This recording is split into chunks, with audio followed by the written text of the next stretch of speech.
내가 그토록 보살펴 주었는데도 나는 이 집에서 정신질환이 있는 사람이 찾아오면 우리의 평판에 영향을 미치게 되면 이 집에서 우울증이 나타날 것이라고는 전혀 예상하지 못했습니다. 수잔 시어머니는 나를 말문이 막히게 만들었다고 말씀하셨습니다. 이 가정과 내 딸을 위한 남편의 가혹한 대우와 분통이 이렇게 끝날 줄은 상상도 못했습니다. 이혼 서류에 서명을 했습니다. 에드는 딸을 다시 볼 수 없다는 생각에 압도되어 눈물이 펑펑 흘렀습니다. 딸을 다시 볼 수 있을 거라는 믿음을 붙잡고 10년이 지났다.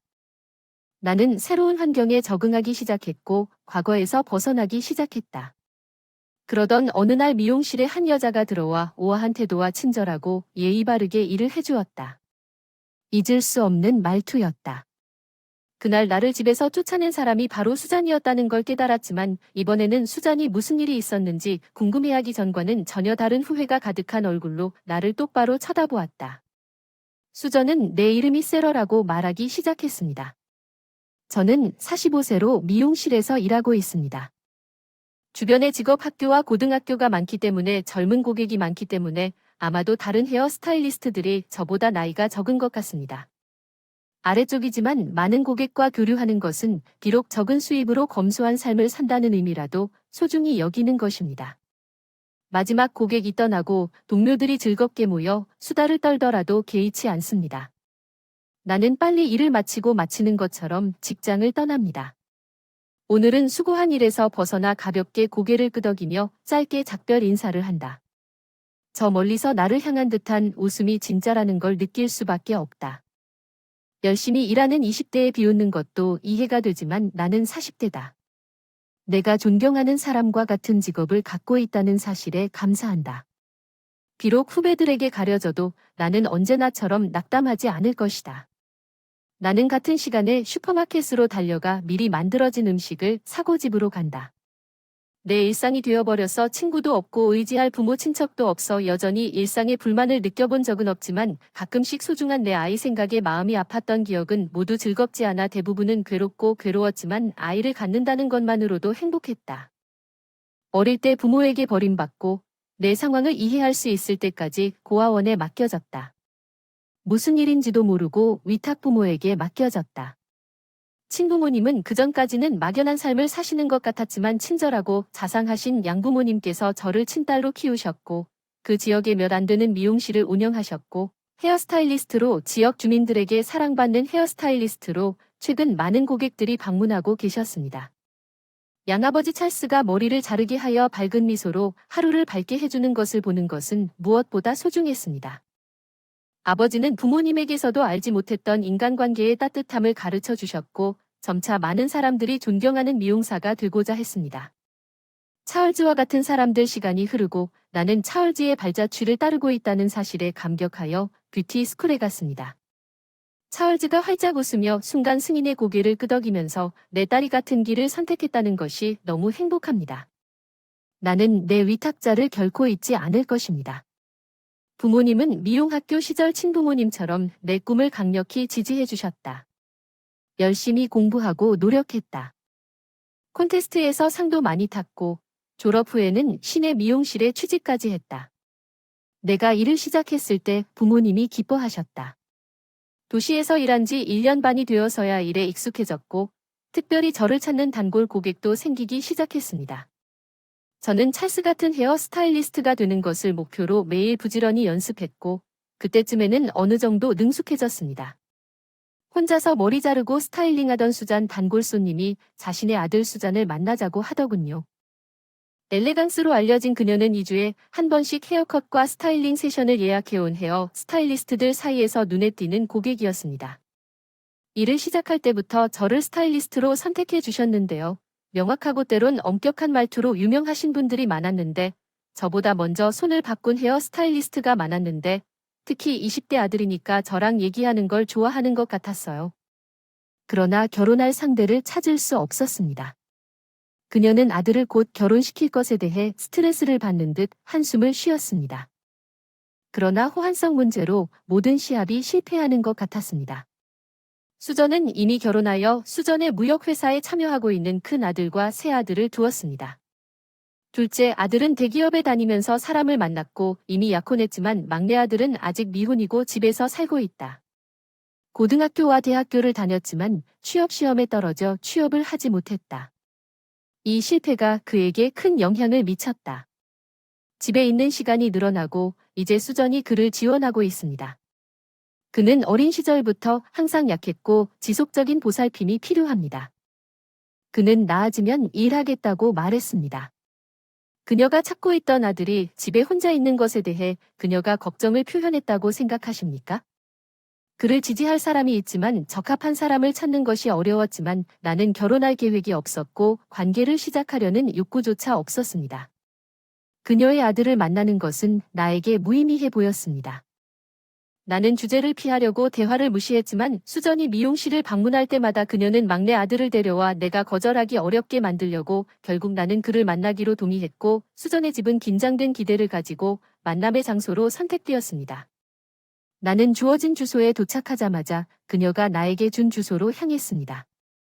지금까지 본 적 없는 맨션이 여러분을 기다리고 있었습니다.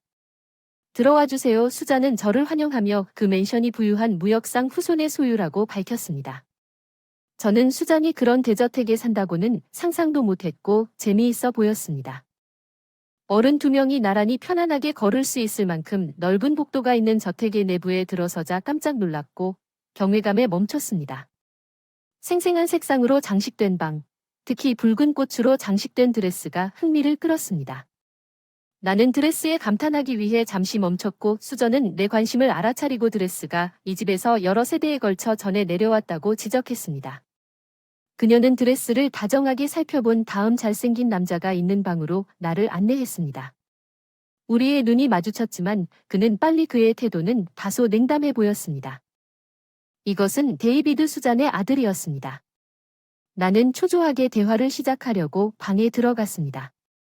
데이비드는 내 말에 거의 관심을 보이지 않고 최소한으로 대답했습니다. 데이비드 옆에 앉아있는 수잔은 기쁨으로 나를 바라보며 당신만큼 믿을 수 있는 사람과 함께하자고 제안했습니다. 데이비드는 그럴 것입니다. 내가 연애나 결혼에 대한 계획이 없었다는 점을 고려하면 어떻게 생각하시나요? 필수품을 위해 애쓰지 않을 편리한 합의에 대한 아이디어는 내가 원하거나 필요한 모든 것을 노력 없이 쉽게 얻을 수 있는 삶을 유혹하는 것처럼 보였습니다. 라이어트 에드는 논의가 진행되었고 우리는 빠르게 약혼했다고 생각했지만 데비드의 냉담함은 나를 걱정했습니다. 재정적으로 안전한 삶에 대한 전망은 결혼 후 참으로 위안이었습니다. 나는 재정적 어려움에 직면한 적이 없었습니다. 편안한 삶을 누렸고 놀랍게도 다른 사람들이 처리하는 모든 집안일에 행복했습니다. 일에 집중하다 현실은 가혹했지만 데이비드는 중매로 결혼한 후 나만의 관심사가 되었다. 데이비드는 나에게 관심을 보이지 않았고 동거를 시작하자 더욱 무관심해졌다. 집에 있는 일이 더 자주 발생했고 퇴근 후에도 집에 없는 경우가 많았는데 어디에 있었느냐고 물었을 때 데이비드의 대답은 애매하고 때로는 전혀 대답하지도 않았습니다. 주말에 같이 놀러 가는 게 어때요? 구체적으로 너와 데이트하고 싶어 내 방식대로 살고 싶어 귀찮게 하지마. 그는 반박하고 집을 나가 보통 유흥가에 있는 카지노로 향했다. 데이비드는 결혼 후 더 스트레스를 받는 것 같았고 그의 행동은 내가 결혼할 날이 갈수록 악화되었다. 결혼에 얽매이고 싶지 않은 당신은 가정부와 다르지 않습니다. 그는 한 번 냉담하게 말하여 나를 슬프게 했지만 나는 약 6개월 만에 새로운 역할로 매일 살아가는 수잔에게 아내로서 예절과 매너를 계속 배웠습니다. 이렇게 해서 데이비드는 밤을 새우고 3일에 한 번씩 집에 돌아와 대부분의 시간을 유흥가에 있는 술집에서 보내게 되었습니다. 직장 동료에게서 이 말을 들었는데 동료들은 내 삶을 부러워했습니다. 돌아오지 않는 남편을 기다리는 것이 덜 행복해서 엄격한 예의범절을 훈련받았습니다. 데이비드의 이름을 더럽힐 수 없었고 스트레스로 병에 걸렸음에도 불구하고 배우고 적응하기 위해 노력했습니다. 어느 날 냄새와 메스꺼움에 대한 민감도가 높아진 것을 깨닫고 병원으로 달려갔습니다. 다음 날 일반의를 만난 후 질병에 대한 걱정으로 저는 산부인과에 의뢰되었습니다. 그곳에서 제가 임신 3개월이라는 말을 들었습니다. 그 소식은 저를 흥분시켰지만 한 가지 걱정은 데이비드가 나와 그의 장군과 거의 존재하지 않는 의사소통에 남아 있었습니다. 무반응 아이가 태어난 후에도 집에 없다는 생각이 나를 불안하게 만들었다. 집에 돌아온 후 즉시 수전에게 보고하여 임신 3개월 소식을 전했습니다. 그녀는 아기의 성별이 아님에도 불구하고 손자를 갖게 될 것이라는 전망에 기뻐했습니다. 하지만 그녀는 진심으로 임신에 대해 행복하다고 결심했고 머뭇거리며 데비드에게도 소식을 전했습니다. 놀랍게도 잘 받아들였어요. 그래서 당신은 임신 잘했으니 이 집의 미래를 보장합니다. 그는 그의 말투가 무심하지만 평소보다 눈에 띄게 가벼워졌다고 말했습니다. 나는 행복했습니다. 그리고 내 자궁에 있는 우리 아이를 계속해서 깊이 보살펴 주었지만 그런 행복은 내가 데이비드의 기쁨과 임신에 대한 수잔의 행복을 만끽하는 동안에 불과했습니다. 그 아기가 남자아이를 바랐던 여자아이였다는 사실을 알게 되자 데이비드의 태도는 급격하게 바뀌었습니다. 이 폭로로 인해 내 건강이 악화되어 일을 그만두게 되었고 내 한가한 시간에 데이비드의 요구사항을 처리하는 것은 아마도 현명하지 않았을 것입니다.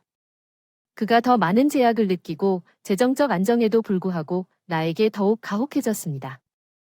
데이비드가 내 아버지라는 깨달음, 아직 태어나지 않은 아이가 나를 무겁게 짓누르며 감기 치료를 해서 단순한 가정부처럼 느껴지지 않았습니까? 다리미지라라고 하지 않았습니까? 쓸모없는 여자 그는 나에게 두려움을 심어주면서 소리를 질렀습니다. 그럼에도 불구하고 내 딸 바바라는 내 안에서 건강하게 자랐고 데비드가 출산할 때 참석하지 않았고 수전이 나를 지지했음에도 불구하고 당신이 나를 위로했다는 것을 기억하십시오. 바오브러가 도착한 후 밤마다 울부짖고 우유에 대한 빈번한 요구로 어느 날 반쯤 잠들어 바오브러를 간호하는 동안 내 에너지가 고갈되었습니다. 나는 데비드의 고함 소리에 잠에서 깼습니다. 밤마다 너무 시끄러워요. 그는 바바라의 울음소리 때문에 잠을 못 잔다고 불평했습니다. 나는 레드에게 즉시 사과했지만 그의 분노는 가라앉지 않았고 곧 나는 내 뺨에 강한 충격을 느꼈고 몇 초 후에 나는 고통이 시작되어 맞았다는 것을 깨달았습니다. 내 몸은 두려움에 떨렸다. 나는 데이비드의 화를 달래려고 계속 사과했지만 데이비드는 기분이 좋지 않아 바바라를 안고 다시 잠자리에 드는 동안 내 뺨을 때렸다. 잠이 부족한 내 몸을 때린 고통이 아프기 시작했고 몇 년 동안 눈물이 넘쳐 흘렀다. 그때 결혼을 얼마나 가볍게 여겼는지 후회가 된다. 이 결혼이 얼마나 오래 지속될지 절망적이다. 바바라의 생일 파티가 끝날 때까지만 하면 된다고 생각하면서 평정을 되찾으려고 노력했는데 그 방을 지나갈 때마다 늘 설렘이 있었다. 생일 파티에서 그 아름다운 드레스를 입는 것이 규칙이었을 것입니다. 바바라와 나 자신은 이 집에서 받아들여지는 그 드레스를 입는 것이 나의 위안이 되었고 아들이 없어서 그들을 실망시켰습니다. 나는 더 이상 실수를 감당할 수 없었기 때문에 수잔이 데이비드에게 참석하도록 설득했습니다.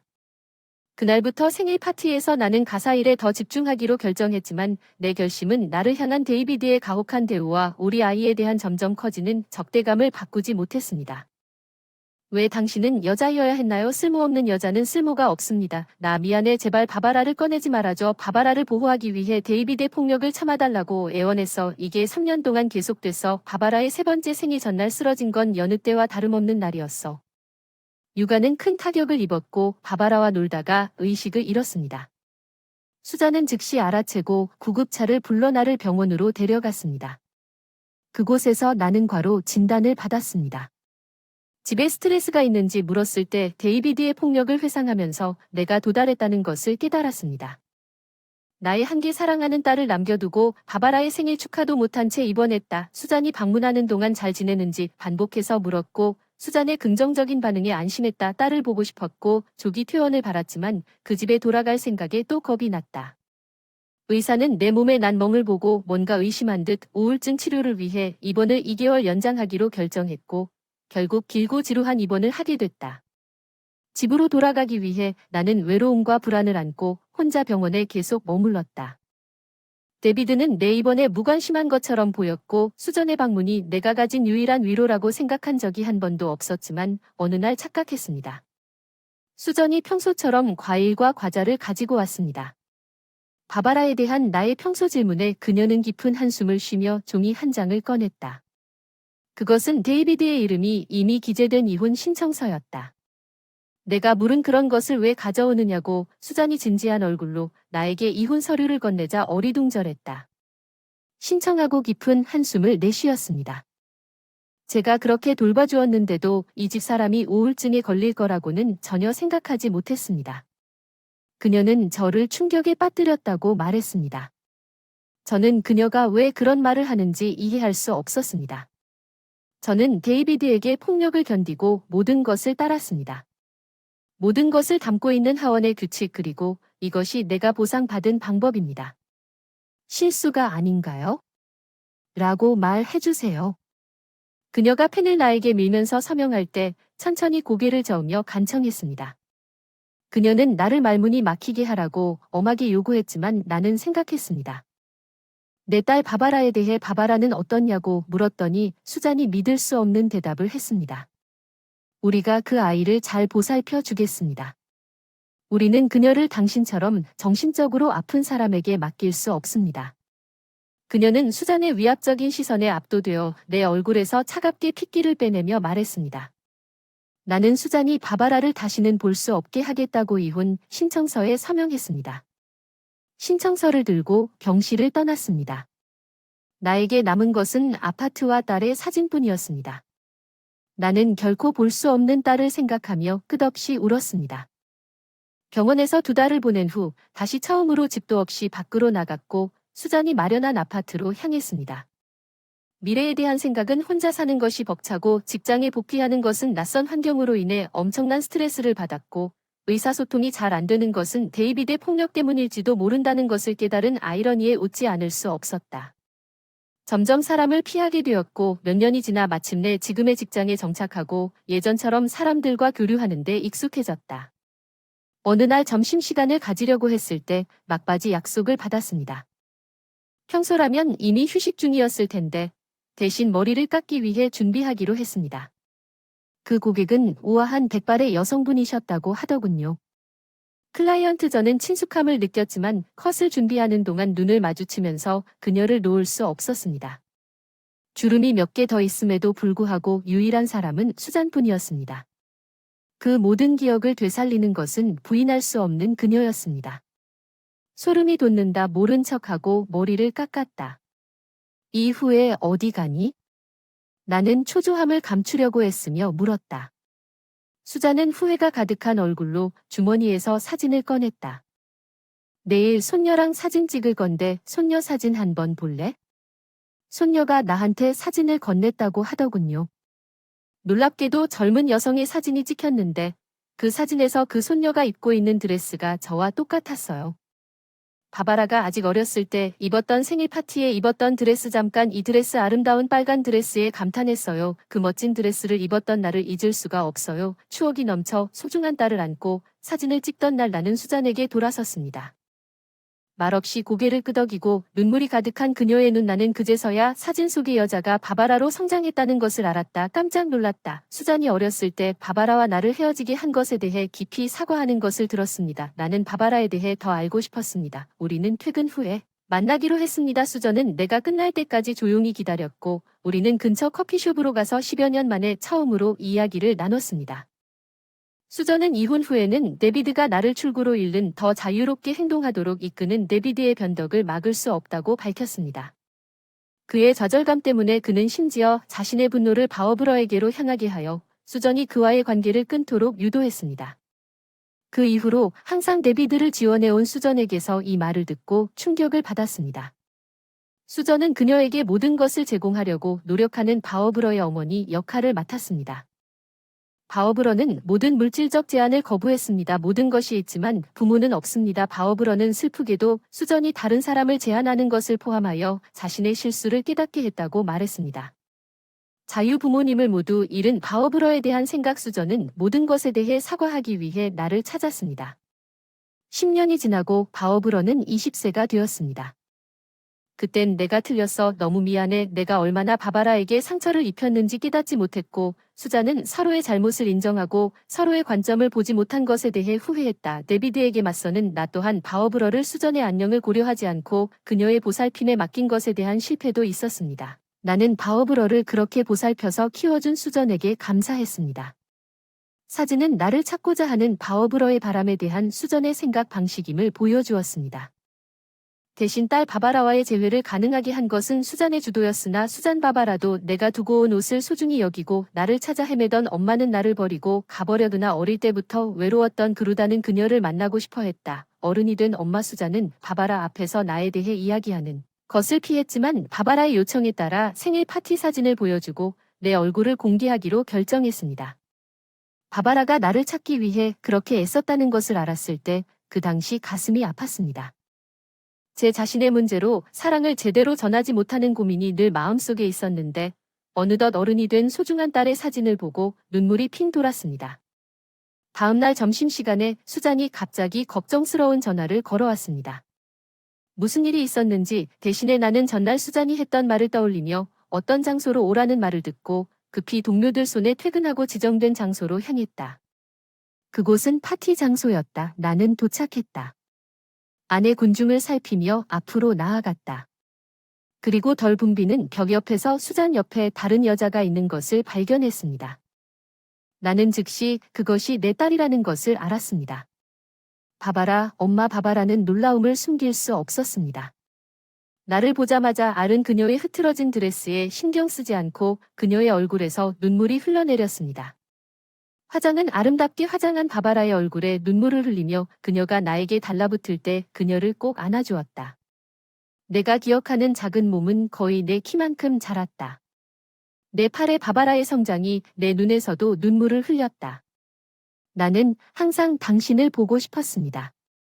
엄마 찾고 있었는데 나도 늘 보고 싶었어. 많이 컸구나. 혼자 두어서 미안해. 외로워서 미안해. 이제 괜찮아. 엄마 이제야 뵈니까 우리 앞으로도 늘 함께일 거라. 바바라는 어린 소녀처럼 사랑스러운 미소를 보여주면서 우리는 항상 함께 있을 거라고 말했지. 나는 멀리서 서로 볼 수 없었던 시간을 만회하려고 계속 그녀를 안아주었다. 나는 바바라를 부르는 목소리를 들었다. 나는 그녀를 친구들이 있는 곳으로 슬쩍 밀었고 그녀는 우리에게 수줍게 미소를 지으며 손을 흔들고 그들과 합류하기 위해 장소로 달려갔습니다. 함께 살롱을 운영하는 하루를 꿈꾸며 행복한 미래를 상상합니다.